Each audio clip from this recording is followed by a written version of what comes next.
দর্শক বন্ধুরা, আজকে আপনাদের দেখাবো এনসিপির একজন নেতা নাসিরউদ্দিন পাটোয়ারি, মুখ্য সমন্বয়ক এনসিপি। তিনি কি বলেন? জামাত রাষ্ট্র ক্ষমতায় যাওয়ার প্রশ্নই আসে না। তাদের রাজনৈতিক দর্শন ও অতীত আচরণ বাংলাদেশের স্বাধীনতা ও মানচিত্র ও জাতীয় চেতনার পরিপন্থী। তো ঠিক আছে দর্শক, আমরা কমেন্টে গিয়ে দেখি কি মতামত দেয় দর্শকবৃন্দ। দেখি কমেন্টে কি বলে। এদেশে বাংলাদেশ জামাতে ইসলামের হাতে নিরাপদ। চেতনা ব্যবসার দিন শেষ। মানুষ নিজ চোখে যা দেখে তাই বিশ্বাস করে। তাকে উন্নত চিকিৎসার জন্য পাবনা মানসিক হাসপাতালে পাঠানোর জন্য জোর দাবি জানাচ্ছি।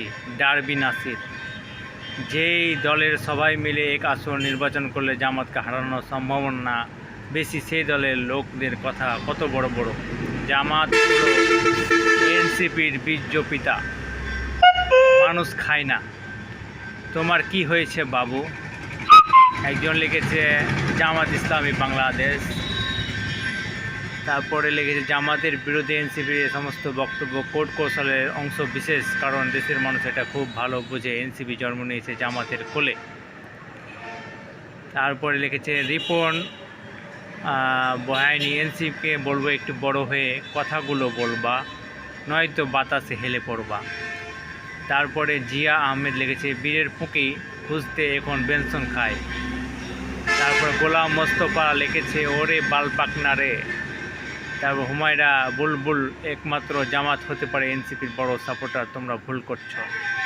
তারপরে ইলিয়াস পাটোয়ারি লিখেছে জামাত সব ক্ষমতার স্বপ্ন দেখে, আর তোরা নির্বাচনে জামানত পাওয়ার স্বপ্ন দেখ।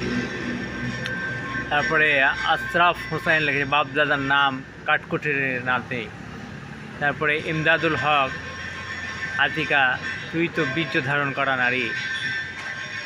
তারপরে আমিনুল ইসলাম নাইর, জামাত ক্ষমতা আসবে ইনশাআল্লাহ, বেটা কখন কি বলস? এনসিপি নাম শুনলে কেমন পচা একটা গন্ধ পাওয়া যায়। সবার পুটকিতে আঙ্গুল দিয়ে রাজনীতি করা যায় না। এদের যেটা দেওয়া দরকার ছিল সময় মতো, সেটা না দেওয়ার ফল। ছোট্ট শিশু বাচ্চারা এরকম কথা বলে। ভাষা চেঞ্জ করেন, মানসিকতা পরিবর্তন করেন। এনসিপির গায়ে দূষিত বাতাস লাগতে শুরু করেছে। পয়সা পেয়েছে অধিক, ভালো হয়ে যাও, কথা সত্যি। বিশ্ববিদ্যালয়গুলো দেখেও তোমাদের লজ্জাশরম না হয়, তাহলে লজ্জার ভ্যাকসিন দাও। এই তো দর্শক, আরও অনেক খারাপ খারাপ কমেন্ট তাদের নামে লিখেছে।